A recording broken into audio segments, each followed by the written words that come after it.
Here. Rick Smith. Here. Howard Solomon. Here. All right, we could all rise for the Pledge of Allegiance. I pledge allegiance to the flag of the United States of America and to the republic for which it stands, one nation, under God, indivisible, with liberty and justice for all.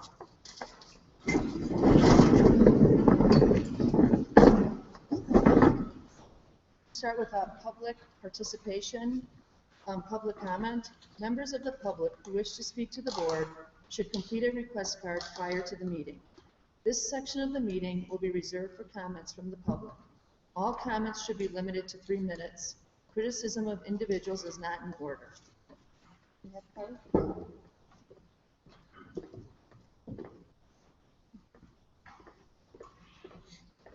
Victoria Alberto, YMCA Before School Program.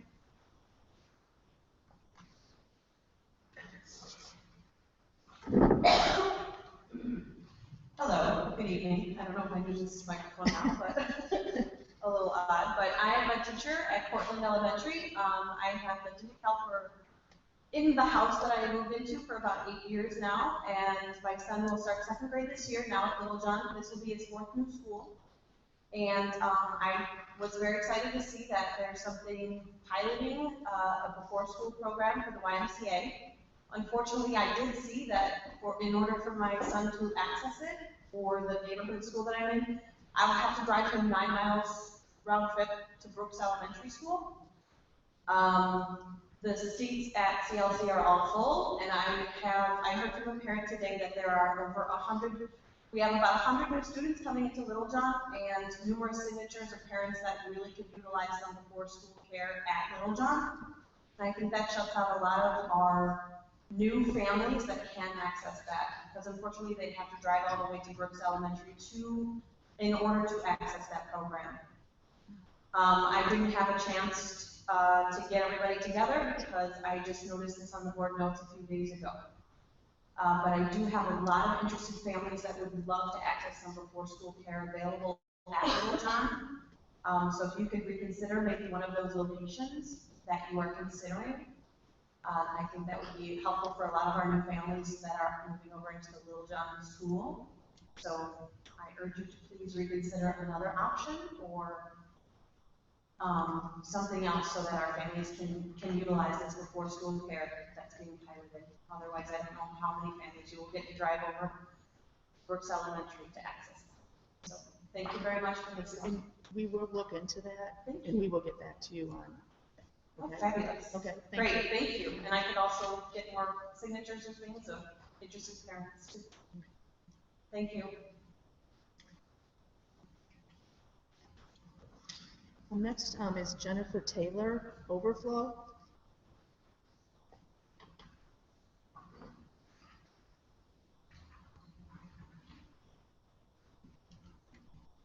Good evening.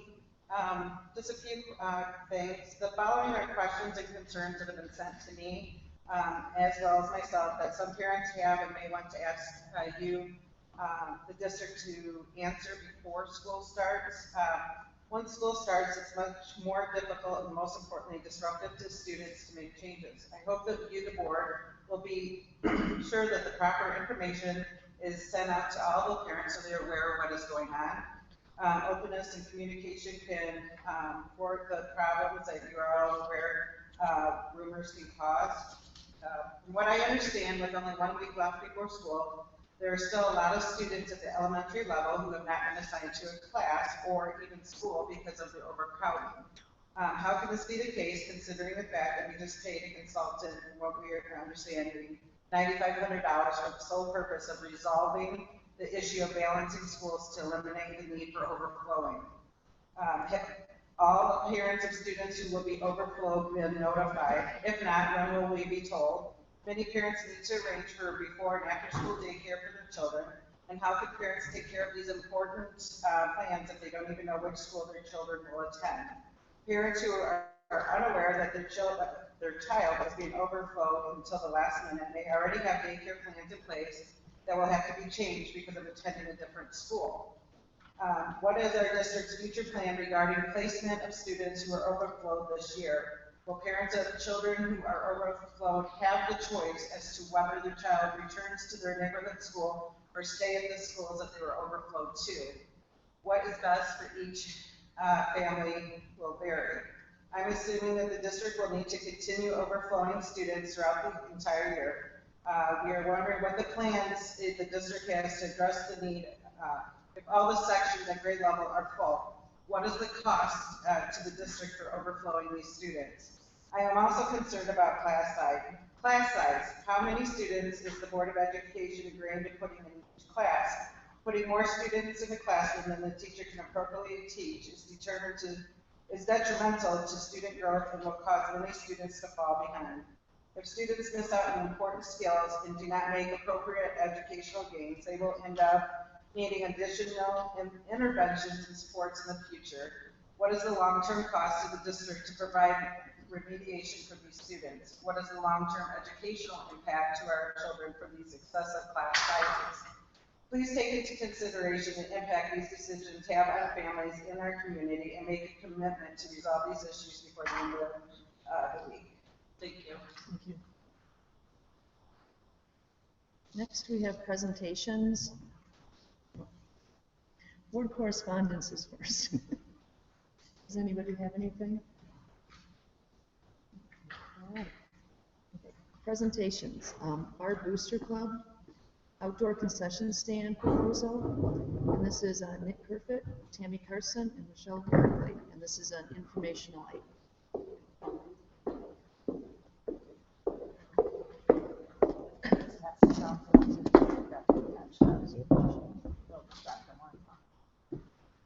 Do you want to? You can come up. Yeah.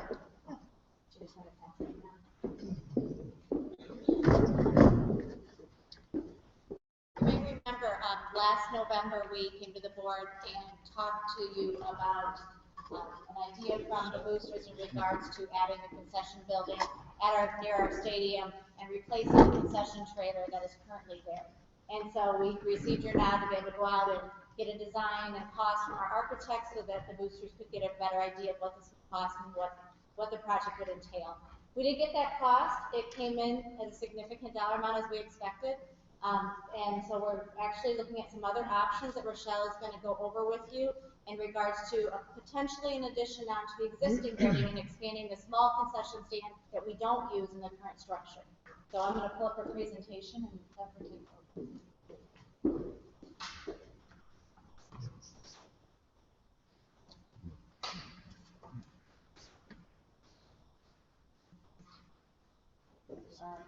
You can go ahead. I just included some of the older slides with the pictures of the existing trailer on there for some of the issues that we had. So we're actually planning on just using this trailer for security this year because we are not able to secure. So what we want to do, we did put out a drawing that came back where that little shed is. We were going to put a single building there and have the ticket building and all the concessions there. And that came back about $323,000, which was a little more than my initial $7,000 garage. So we went back to the drawing board to figure out what we could do. And one of the parents actually had a really good idea of adding on to that brick building, because we would not need to rerun plumbing and electricity because that's already in the existing building. So what we want to do is take that brick building and extend it out about 30 feet. I cut off the footage on there. But as you look at this picture, the top left is currently the bathrooms, and then the top right is where the existing stand currently is. So the 3-bay sink is already there. And then we would have to put the hand washing sink in because we removed that so that we could fit a Gatorade cooler in there. So we had to put that back in, but the plumbing is still there. And then we could use that as a workstation, and then we would build out 20 feet towards, I guess, the trailer direction, towards the west. And then the building would end up being the same size front to back. So we really need to just build 3 walls instead of 4, so it saves us a brick. It saves us a whole lot of plumbing and electrical work, basically. So we may have to add, an electrical box so that we aren't shorting out the maintenance building and stuff like that, but that will be a whole lot less work. What we'd have to do is kind of cut the roof, kind of where it starts to angle now, add trusses in. We would add in the tin roof so it matched brick it. And that was our idea. We'd be able to sell tickets out of there. We'd be able to sell concessions to baseball, softball, soccer, football, tennis. Would be able to operate out there, so it'd still be all functional like our initial plan was. And then we would just extend the fence to the far end so that gate would work, and they could come right in. The only kind of downside from an aerial point of view is right now there's that circular drive out there, and it kind of comes off right at 3 o'clock. We'd have to probably bring it off at 1 o'clock, or however you want to tell time. But we'd have to bring it off at an angle instead of it coming directly into the stadium. So that is kind of the only downside to that circle. I didn't know if it had an intent or not when it was poured. So these are the expenses that we have. This is on the high end. They built in a 10% contingency and a 25% overhead. So this is a quarter higher than what it could be. So the cheapest we could go is $164,000 total cost, $89,000 in material, and $75,500 in labor. So my plan, we do have our 501c3 submitted, and we should know final word on that in October. And so then I'm going to work with the local contractors in town. I have a list, it was one of the attachments, as far as what line items we would need. So my plan was to go to the contractors in town and be like, hey, you're into roofing, would you like to donate this line item? Okay, you're into plumbing, would you like to donate this line item? Because of the prevailing wage laws, I can't have anybody donate their labor, so I have to work at it from a supply point of view. So that is kind of the cost issues. So I talked about all of that again with the ADA. It will help as far as disabled parents can help us then work concessions, and disabled patrons can then get concessions without having to reach up into the trailer. So from that point of view, and we'd have running water, which right now is an issue. And so it would be secure as far as a look goes for windows, those rolling, I don't know what you call those, kind of garage door looking things. We have those now on our windows, and they leak a ton of water, especially with the wind and rain that's out there. So we would like to do regular big windows, maybe shatterproof glass so that people aren't breaking into them. And then if you've ever been out there, it's kind of a windstorm with those two big windows open currently. So we could then open and close windows on a windy day, or when it's raining, when there isn't a line. Because right now, if you close them, it looks like you're closed. So this would help us from curb appeal to look like we're open when we are open. Go ahead. And so we would like, I mean, we're going to extend it out so it would look like the same thing. One of our big fundraisers is we're going to do a brick fundraiser, and that was the paper that I was handing out. It has every sport that the high school offers, including band. I'm looking to see if we can't get the calligraphy D on it, or like a barbed wire thing for people who aren't involved in athletics, and for companies who may want to donate to us. But we would like to make those bricks the exterior of the building. Initially, we thought about taking those bricks and making them the walkway into the stadium.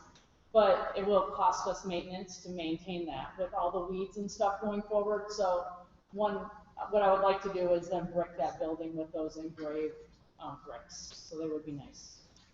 Okay. This is our budget for the boosters as of June 30th. So we had $42,000 of income for the year. And we're hoping with the bricks, we're starting a lifetime membership drive, which is $1,000 to be a lifetime booster, especially marketable to kids with, or parents with kids in middle school, so that if they were to pay a booster fee every year, it would benefit them, or grandparents who have little kids coming up. So we're hoping to get, you know, a good handful of those. We have 4 so far, but we are just starting our marketing campaign for that. And then the bricks. Go ahead. So we do have an endowment account with about $70,000 in it. Again, the brick recognition for members, if you are a lifetime donor, you'll get a brick automatically. We have the 8x8 bricks instead of the regular 4x8 bricks that are $250, hoping to get some corporate sponsors through that. And then just booster budget planning with the Castle Challenge. They're doing a big Thanks a Million campaign this year to try and increase the revenue for the first national challenge, and so we're hoping that our challenge money will be a little bit higher than it has in the past with that. And then with our 501c3, hoping to get some corporate sponsors from town. So we've spoken to you guys. We'll come back. Our initial plan is to build it next summer if we can get enough money by January. So active fundraising is going to be starting. We'll look really hard at our budget, do a forecast on what the athletes are going to need over the next couple years to make sure that if we lower our bank account, then we're not shorting the athletes, because that's what we're here to support. But we would build it during the summer when there's the least amount of activity out there, and then have it ready for football season in the fall. And that's it. And you were right, it's more than $7,000. Yes. Darn, my little package garage is not gonna work.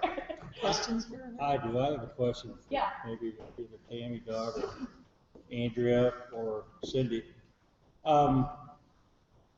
Because the bar booster, it's kind of, the bar boosters is kind of a different entity, right? So that money don't come out of the general fund. Correct. It's money that you raise.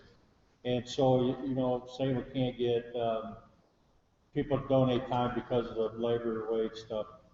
Is there a way that we can file for dispensation either through some type of a union or the State Board of Education or the regional superintendent, if you had, say, you know, an alum that owns a roofing company and they're willing to come in and donate everything?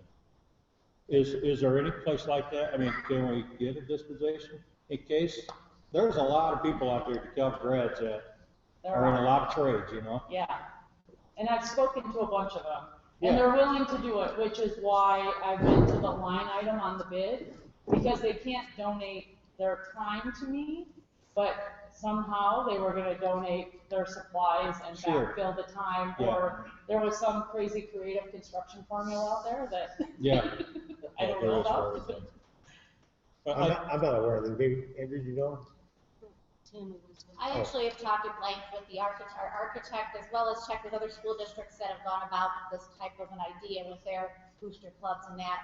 And because of the requirements of the unions and the prevailing wage requirement that the school district has to live by, there really isn't a way around that. And unfortunately, it's an all or nothing, where you can't just piecemeal this and some is donated and some is not. It either all has to be part of a donation, or it all has to be 100% paid for. Yeah. Okay. Could a prefab building be done and brought in? Well, we do have restrictions when it comes to the structures that are on our property based on previous agreements with the developer in regards to how it looks. So, and because of requirements of building codes, ROEs, and school codes, we have certain requirements that we have to follow in a building of this structure and the purpose of this building, that what it's going to be used for, that don't allow us to just put like a prefab on our property and throw bricks on the side of it. The trailers are okay. Temporary, yes. It is a temporary trailer right now. And we're gonna sell it, so if you know anyone that needs it, a really pretty black trailer with a really good air conditioner, that's probably the best thing about it, is the air is awesome. It might be worth buying. I might have to live in it someday. I have a question on the income from concessions. Yep, Is the income from formerly the Castle Challenge folded in, or is it? I see Castle Challenge as a line item there. correct, You know, and then I see concessions as a line item below that, a couple lines down. yep. What is the concession take? Is there a concessions take, and what is it? And is it folded into the $70,000 number or not? So we count that, let's see, the concession income net is $38,000. After we buy our concessions, that's what we made. but it's not the concessions from the Castle Challenge night. We do not get concessions from Castle Challenge. That's an agreement with NIU, that NIU does those concessions. Okay. So last year though, because of the wonderful weather that we had on Castle Challenge night, we had like a $5,000 night the night after Castle Challenge when we had to host it here. So the So, weather helps sometimes. yeah, yeah. So they do really well. We've tried to get into the middle schools to do concessions. We're now covering the wrestling team instead of the wrestling club. So we're really trying to just get everybody involved in concessions and not just have it be kind of the big sports that are working for all the athletes.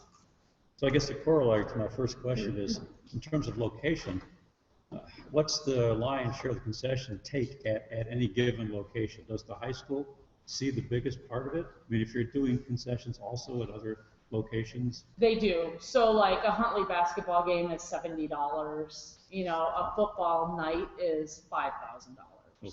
So the $70,000 income figure is generated mostly at the high school? Yes. Okay. Yeah. And we have a lot of, Nick and Tom Kim before him have done a good job getting like the regional games and the sectional games here, which are very big because once your teams advance in the playoffs, and our football team had a home game last year, so we're hoping for that to continue. And with nice facilities, I mean, it's great. And when you work in here at the basketball games, So we need Nick to get us some more home games. we do. Thank you. So I think financially, we're fine. That was a question when I came the last time, wondering about money-wise.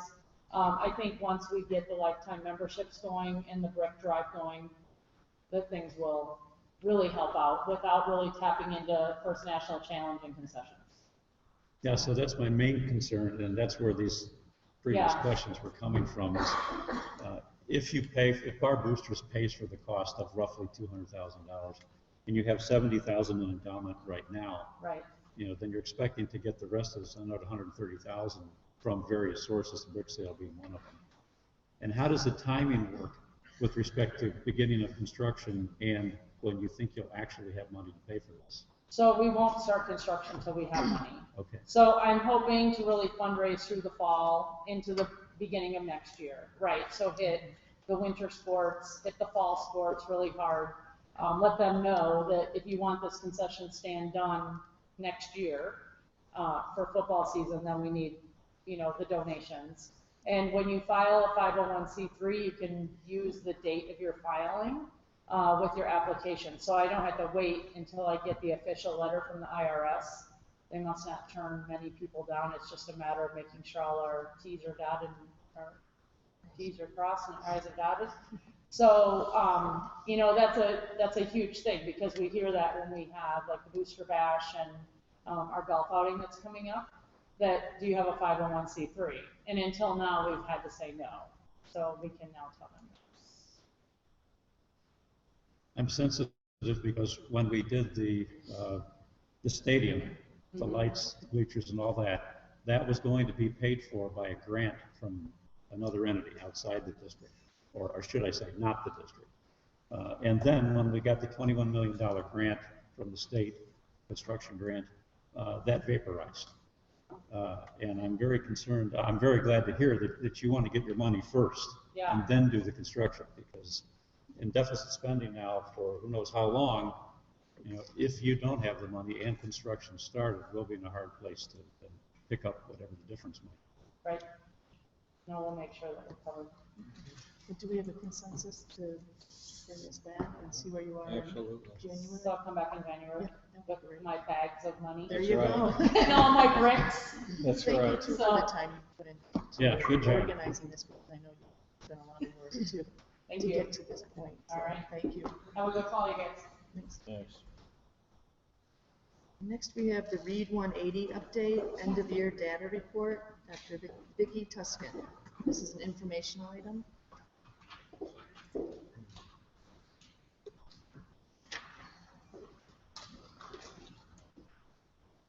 Good evening.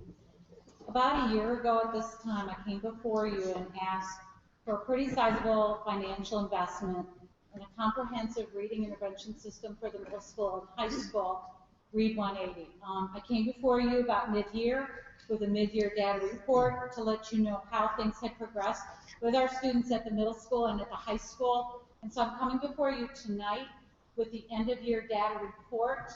What Harcourt, it isn't Scholastic anymore, it's Harcourt, what they do at mid-year and end-year is they pull data from our program and put together a pretty comprehensive data report that informs us, not only us administering the program, but also our teachers in terms of how we are doing.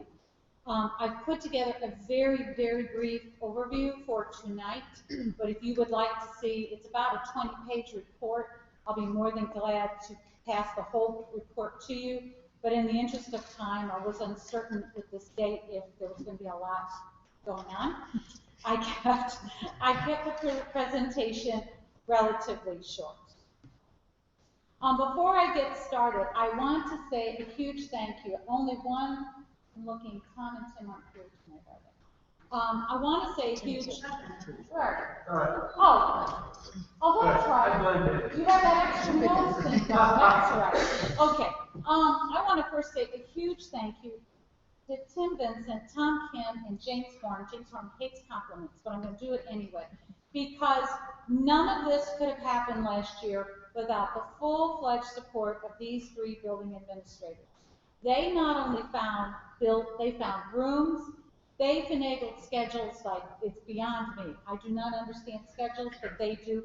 They made the schedule work that really enabled our Read 180 teachers to implement these reading interventions at the level that they did. So huge kudos to the three of them.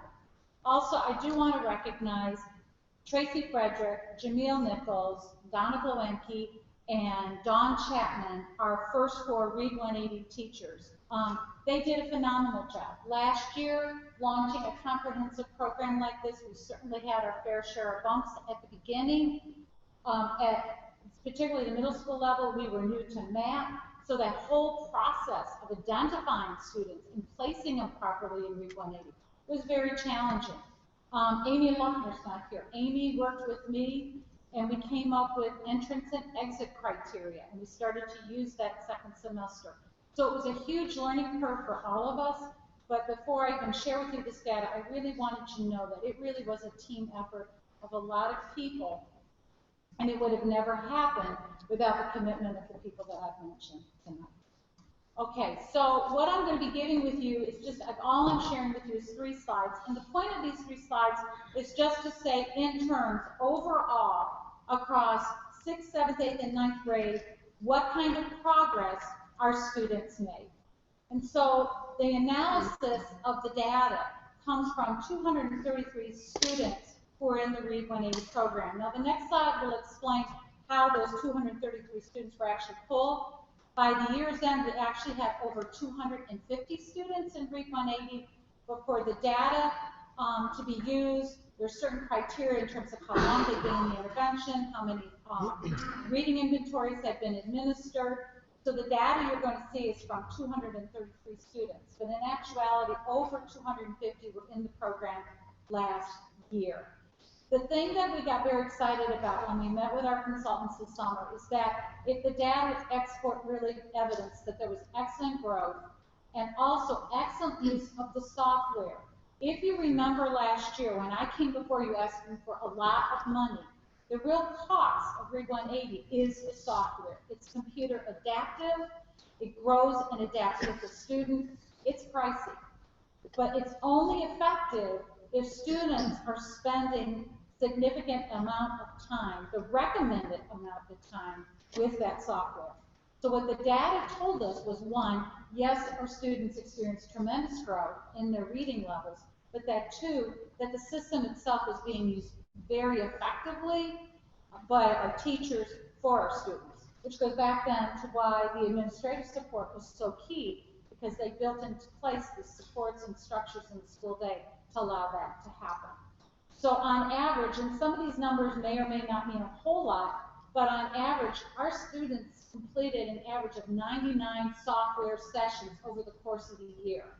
That's well and beyond the recommended number, and 14 reading segments. They're like big reading units. So just by those numbers, the students were spending significant time in the program. It was money well spent. Secondly, 71% of these 233 students either met or exceeded their Lexile growth goals for the school year. That's also significant. So this next slide is really just explaining how the numbers of students that were identified and the criteria that they used when they pulled the certain students. So again, what the slide is just telling you is that the data isn't giving us data on all the students who were agreed 180. They had to meet certain criteria to have that data pull. So they look at things like how many of them had a pre-test, how many of them had at least 20 software sessions within an 8-week period, that they had a reading intervention post-test, and they had been in the program at least 8 weeks. We pulled this data at the end of May, and over the course of last year, we started off with a fairly small number, but then as MAP testing really started to gain ground at the middle school, particularly at the middle school level, and if you remember, MAP was new last year, that's when the numbers enrolled in Read 180 started to climb. So we had to be very careful, actually Read 180 was very careful, in terms of the students they would pull, because we were still adding students to the program in April and in May, that based upon our MAP data. I chose to share with you this pie chart because what this pie chart tells us is what kind of job are we doing in terms of placing our students. So the program is geared, we're using Read 180, which is for students 2 grade levels or below, and then we're using Read 180 Stretch, which is either a support for kids who don't need the intensive support or are exiting out of Read 180, getting back into the regular classroom, but still need that support. So what you want to look at when you look at this pie chart, if you focus in particular on yellow, the bright green, and the dark green, that is what we call the sweet spot in terms of the students that we are seeking to service, because that yellow is for students 400 to 599 Lexile, the bright green is 600 to 799 Lexile, and then that darker green is 800 to 999. That dark green and the light blue are our students who are in stretch. Those are the ones that are getting that boost, that support. The students who are really struggling and really below grade level fall into that bright green and to that yellow. The brown, that light brown, and the red are students who are significantly low, who would probably benefit from a different program in Read 180 called Systems 44. It's more phonetics based, also very expensive. We're not doing that at the secondary level because we just don't have the numbers of students to merit that. So over the course of the year, the 1% in the red and the 5% in the light brown, working with our consultants from Read 180, our Read 180 teachers did an excellent job, quite frankly, of differentiating and meeting the needs of those students to make sure that they got what they needed. But this pie chart tells us that particularly in a year when we were still figuring out our placement data and our placement and exit criteria, building principals and teachers were doing an excellent job of placing these students where they needed to be. This next slide really indicates, again, and I chose this one to really communicate to you that we're really getting bang for our buck, to be quite frank. Again, Read 180 is a very expensive program because of the computer adaptive software. That first section right there, the number of sessions, you're looking for at least plus 60 recommended sessions.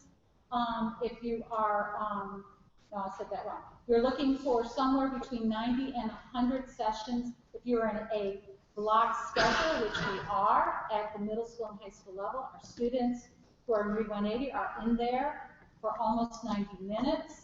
If it's a 60-minute or less schedule, then they're looking for 2 to 3 sessions a week. on average, our students last year got 99 sessions of software. Also, the minutes per session are also extremely important. You can see in that next graph that sweet spot between 15 and 20. Consistently, our students were on the software for each session 18 minutes. Again, kudos to our teachers who really set up their classroom and set the atmosphere and, quite frankly, the incentives for our students to get the best out of that software. And then the last piece is how many segments, and I would think of those as content units over the course of the year. The recommended, if you're doing it on a daily model, are 10 to 12. We exceeded that to 14. So again, because in the next slide, it'll explain then why our students grew so much. The teachers and students were utilizing this program extremely effectively and extremely well. I think this is the one that I think we all get most excited about. This graph shows the number of students, not who were in Read 180, but the ones that were pulled for the data pull. The columns in black are the growth goals set by Read 180 for each building. And that's based upon, at the beginning of the year, the students, or the beginning of when they enter the program, they are given a scholastic reading inventory. That establishes their base level style stage.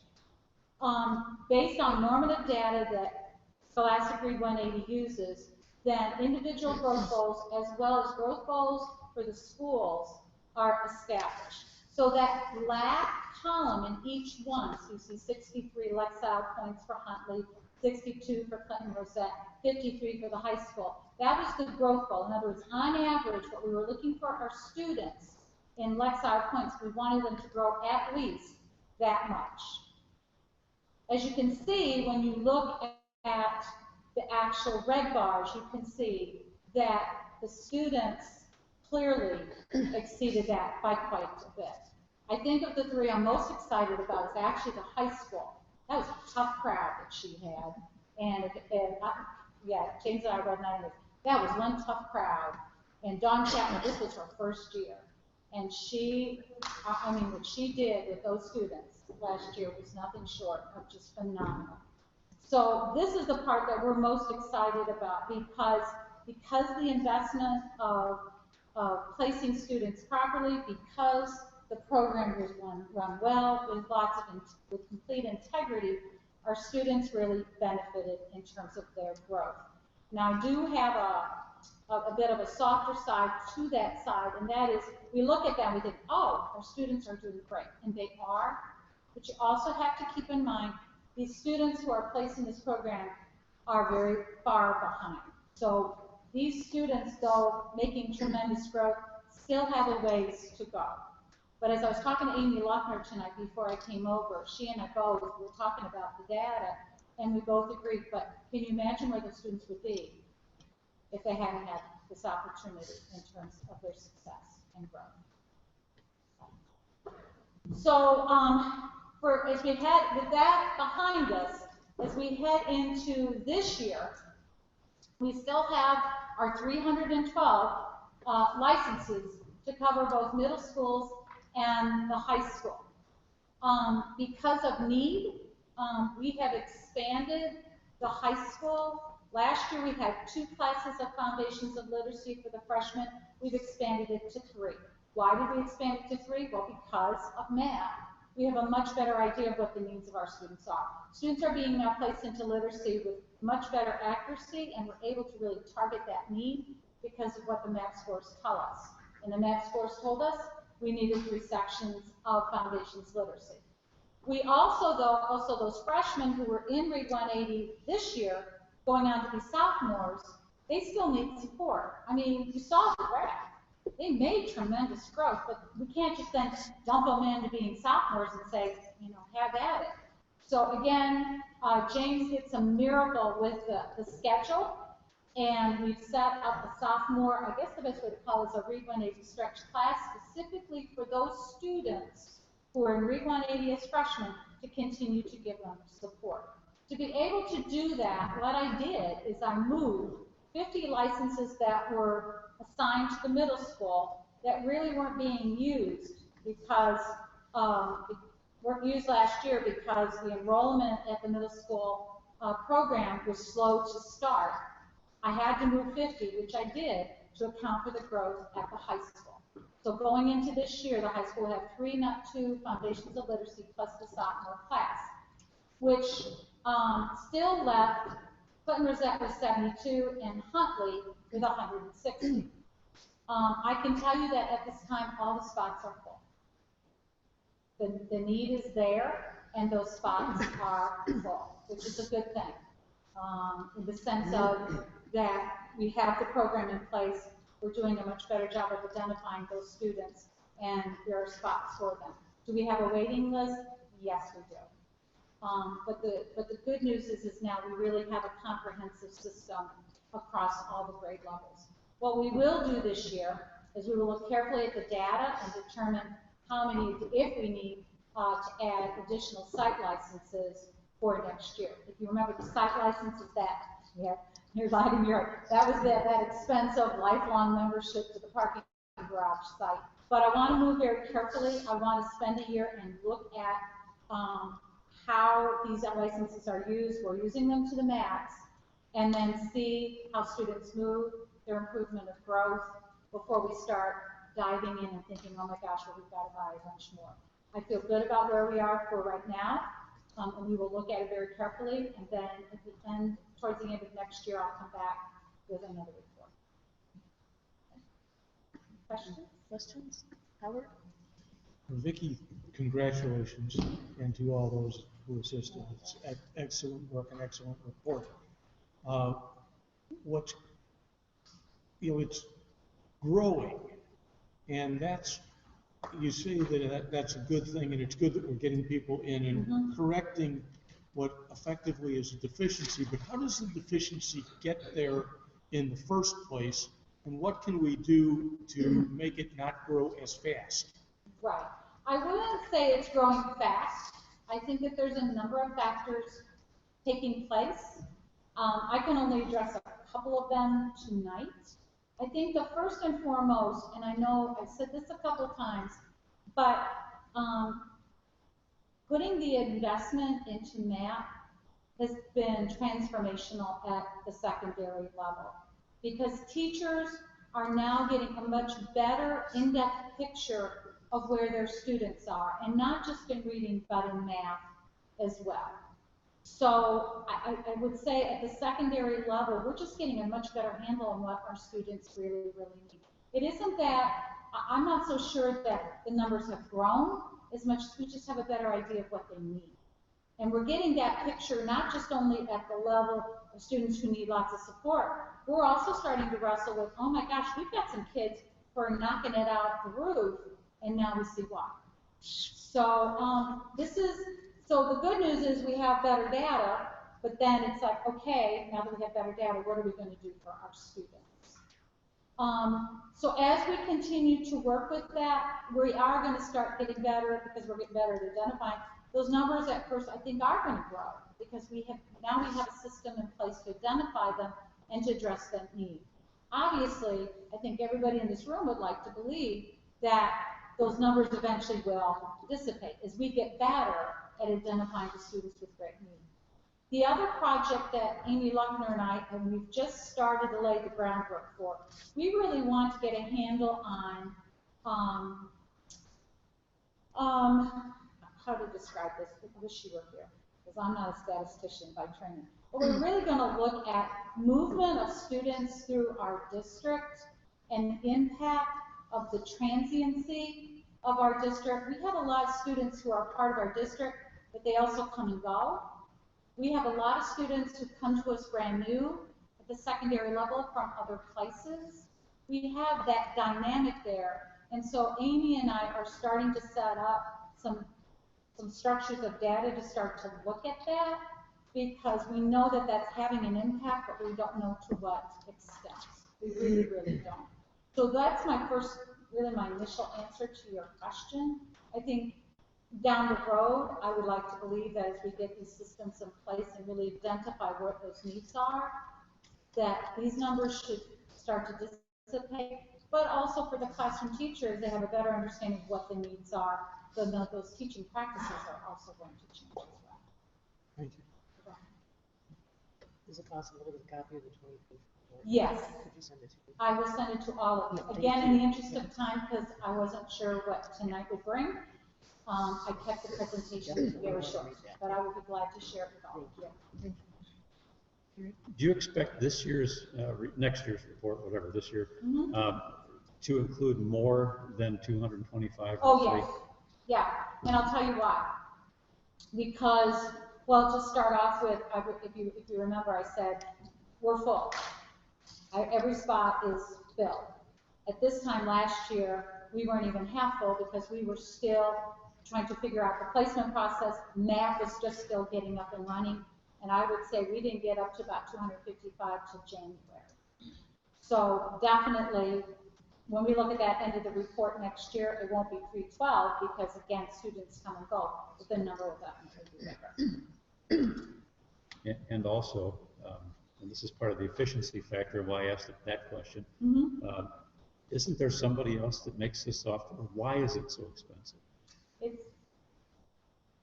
Does anybody make it like this one, this program? There's other programs out Are there. there competitors? I mean, is there something Well, there's a comparable? whole lot of competitors, quite frankly, that are like Read 180. But all of the programs that have adaptive software are expensive. It's that now you're going into my realm where I couldn't tell you how it all works. But what I can tell you is those powerful software programs are pricey because of their computer adaptiveness. Yeah, but computer adaptiveness in software is nothing new. And Sure. this is an enormous problem nationwide, probably Sure. worldwide. And so I don't understand why there would be only one, best package and therefore costly. Ought there not be several packages that are effective and then bring costs down as a result? Several It's a packages big in terms of problem. competitors. Yeah. There's not very many companies doing what Read 180 does, to be quite frank with you. And there's a whole other side to the program that I've not shared that'll be in that 20-page report. There are lots of other data reports that the teachers pull from, our Read 180 teachers pull from, ongoing all year long. What I've just shown you is basically a fun sketch view. The program itself has multiple facets to it in terms of its vocabulary, its reading, and then there's multiple levels of data that they pull in terms of reading comprehension, vocabulary skills, writing skills. And then under the comprehension skills, there's several other layers to it. So it's a very complex program. And I'll just be honest with you, it's definitely worth every penny we pay. Just one quick question to Yes, follow up. I'm curious, how many other vendors did you evaluate? Before we purchased this one? You mean before we got this one? No. This program was already in place when I came, but it was being used very sparingly. It wasn't used in a comprehensive way. And so when we were looking at putting a system in place where we were looking at, because what was at the middle school before was really only one data collection piece, and it was Read 180. The other two programs did not have that, and the high school had nothing. We actually spent some time talking with the school district in Rockford, who had put a similar system in place for their secondary using Read 180. We knew it was a proven program, we knew it was a proven system, and we knew that if we could put a better system in place, it could do that immediate intervention piece for our secondary. I understand the benefits of going with what works. Mm-hmm. I think we're also maybe missing out on an opportunity if we don't have our eyes open all the time Sure. looking for. I will take to heart what you all are what you're requesting, and that I will use them this year to explore other programs and see if there's something comparable to Read 180. But in the meantime, I can assure you that what it is providing for our district is pretty powerful. Right. I would be glad to do that. Yes, sir. Well, thank you, and thank you to your staff for all they've done, because these numbers are really Mm-hmm. excellent. Congratulations. Okay, thank you. Next, we have the non-business consent agenda. This is an action item that the Board of Education approve the non-business consent agenda items A through D. Do I have a motion? So moved. Second. Any discussion? I have a question. Doug, can you tell us, I'm presuming you're the guy to ask on the YMCA thing. Yes. Is there some sort of a document that governs the agreement or anything? How does it work? I mean, when we had the YMCA come in the South, the old high school, there was, as I recall, some sort of a... It's basically like a government agreement. It is. Yeah, Okay. yeah. And we do have that, which includes obviously all the liability insurance. And Yeah. care, so, Okay, okay. Any other questions? And also the transportation that the, Yeah. so we're gonna look into that. I mean, Absolutely. one of the things I noticed in the letter here was that they hope for transportation or something like that, right? So that is part of, And that's based on the numbers we get. okay. And that would be something that the district would pay for then, the transportation from the outlying schools to the two schools? That's still something we're working on, yeah. Okay. So what are we approving tonight in this? I mean, Basically allowing the wide range programs at the existing schools. just the concept, but there's still some details to be Absolutely. worked out. Yes. Roll call? Fred Davis. Yes. Vicky Hunter favor. Abstain? Mary Hess. Yes. Terry Millat. Yes. Victoria Newport. Yes. Rick Smith. Yes. Howard Solomon. Yes. Next is the business consent agenda. This is an action item that the Board of Education approve the business consent agenda items A through C. We have a motion? So moved. Second. Any discussion? Roll call, please. Vicky Hunter favor. Yes. Mary Hess. Yes. Terry Millat. Yes. Victoria Newport. Yes. Rick Smith. Yes. Howard Solomon. Yes. Fred Davis. Yes.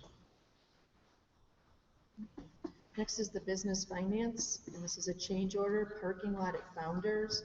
This is an action item that the Board of Education approve the change order in the amount of $20,622 for the improvements to the Founders parking lot project. Do I have a motion?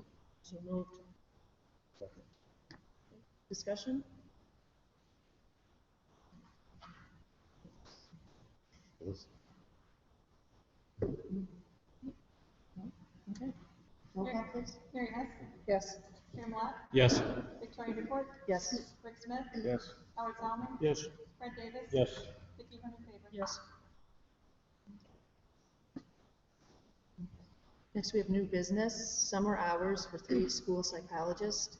This is an action item that the Board of Education approve the proposal for 3 veteran psychologists receiving 16 hours per diem of summer work to train the new psychologist and ensure that our academic and behavioral systems are ready for the start of the 2016-2017 school year. Have a motion? So moved. Is there a second? Second. Discussion? All right. Roll call, please. Terry Millat. Yes. Victoria Newport. Yes. Rick Smith. Yes. Howard Solomon. Yes. Fred Davis. Yes. Vicky Hunter favor. Yes. Mary Hess. Yes. Next is the recommended revisions to Board of Education policies, second reading and possible approval. This is an action item that the Board of Education hold a second reading and approve recommended revisions from the Illinois Association of School Boards to Board of Education policies as attached. Do I have a motion? Can I make a motion that we pull off 2.120, which is the section on serving as a mentor to new school board members? And the reason why would be to avoid any open meeting violation issues. And if there are folks who are coming on the board and they don't want to be mentored, they don't have to be. Mary, did you have? All right, do I have a second? I'd second pulling that out, yes. Okay, so we have a second. Okay. Roll call, please. Rick Smith. Yes. Howard Solomon. Yes. Fred Davis. Yes. Vicky Hunter favor. Yes. Mary Hess. Yes. Terry Millat. Yes. Victoria Newport. Yes. Okay, so now we'll have discussion on the remaining items. Okay, further discussion on Yep, that. I'd like to recommend that we pull out 2.70 on filling vacancies on the school board. The method that is provided in the listing is pretty complicated, having a lot to do with persons who are appointed 88 days, up to 88 days before an election takes place. It would seem to be easier if we have an election going on to just, if we need an extra person because of a sudden vacancy, to take, let's say we have 3 people that are going to be elected the next time around, to take 4 if there's a sudden vacancy. So there's the language here doesn't give us the flexibility here to use what's out there for us. And we could be doing this a lot more efficiently than what press is recommending. But wouldn't that be subject to the rules of the school code and the election board? Both of them? It would be subject to the rules of the school code, which is what we're determining here. This is our policy. So do we need to talk to our council, which would be what I would think? Yeah, because, you know, you could have, if the 3 are up for the next 4-year term, that seat might only have 1 year or 2 years left on it. Yeah, Right. it would make a difference in that. Yeah, you might want to talk to the fair. So we also have 2 items on here that have yes/no options on them. And one of those is the 7270 administering medicines to students, which seems to be focused on opioid antagonists.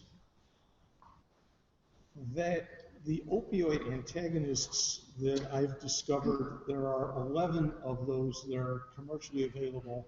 They all have different effects. Their administration is medically complicated, to say the least. It's not something that we just go to and have, oh, we have our one available for whenever we have somebody who inadvertently overdoses on an opiate. That's not going to be effective. And we also have the high school where any type of violation of this nature is most likely to occur, and it's sitting here within minutes of paramedics who are located at the fire station. They are trained in medical procedures that our personnel are not. So I'd recommend if we do this with the yes on removing the school district supply of undesignated opioid antagonists. We have a certified nurse here, and in this building, who I'm sure is trained to handle instances like this, in addition to the fact that our SRO, I'm pretty sure, is also trained to handle instances like this and these medicines. So I'm not sure what the, to me, it seems like it would be far safer to have 2 people in the building who can administer the Narcan rather than have a student die. One of the problems with the antagonists is that, as I understand it, it goes after the effect of the drug, which is to say that those people who are taking an opioid do so, by and large, to so-called get high. What this does is it eliminates the high, which sounds good when you first think about it. As you think about it a little more, you come to the realization that somebody who is seeking a high is just going to realize they need more. So we're producing the wrong effect, leading somebody to go and ask and demand greater amounts of the drugs that we want them to not have. We're liable if a student dies on our watch. We are also liable if a student dies through mishandling or misprescription of the drug that we are applying to them. But we have certified people who are trained in this in the building all the time.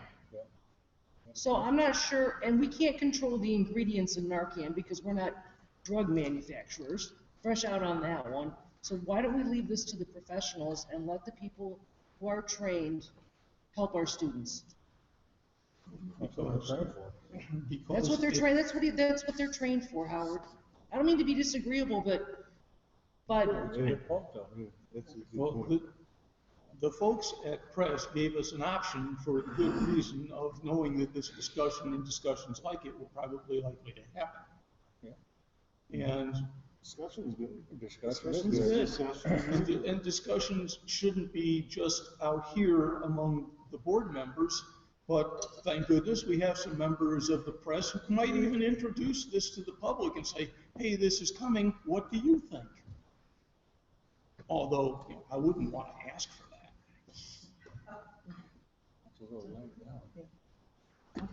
It's not a little late, we could table this. No, yeah, you're right, but I mean, you know, if it'd make you feel better, maybe we should get some of our trained, you know, professionals up here and talk to you more about I would definitely feel See what better kind if of our training trained that they have professionals and- talked a little bit about it. The police department, I'm sure if you just look back in the Chronicles archives, I'm sure there are articles back when the police department talked about getting the Narcan. Well, in communities across the United States, that's what they're using as an opioid antagonist.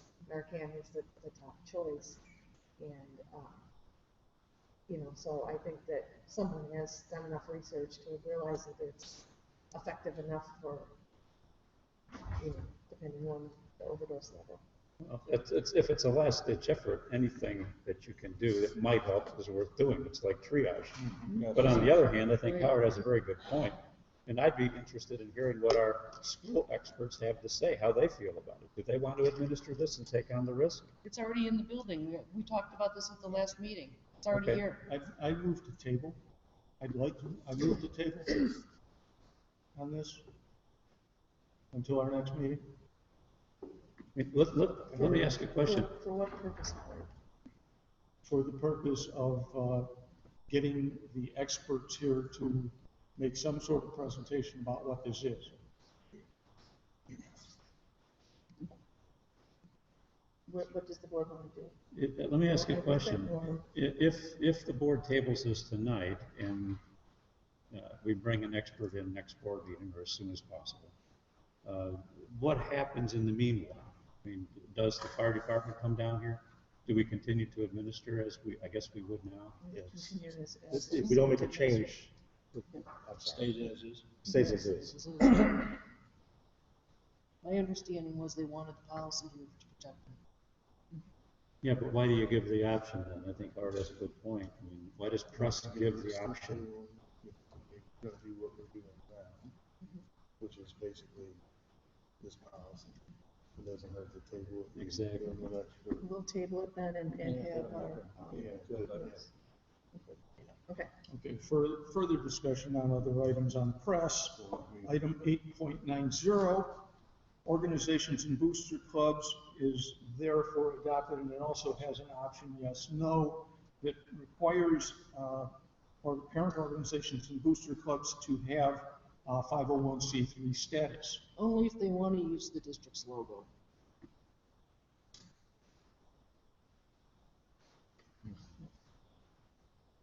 Okay, correct. Only if they want to. Nonetheless, it's a issue of saying there are some people who can and some people who can't. That's right. And our own booster club today did not have 501c3 status until whatever it is their application comes through. We would not have had work done by our booster club using our logo under this if we take the yes option. So I want to recommend we do this with the no option and open this up to other groups like our booster club so that they can help us out as need be. Okay, maybe I read this wrong, but the base text in the policy does not require the 501c3, and the option says if the board would like to require all parent organizations and booster clubs to have 501c3 status, change the sentence. No one's recommended that the sentence be changed. So what we're saying is it's going to go through how it is, which is without the 501c3. We're going without the 501c3. Right, because our So PTA no, in effect, no is the option that we're choosing. Right. Okay. Just want to know which box to check in. Thank you. Okay, so we'll have to bring the press policy then back next time, Melissa. And with that, the meeting will be adjourned. All in favor? Aye. Opposed? I have to ask.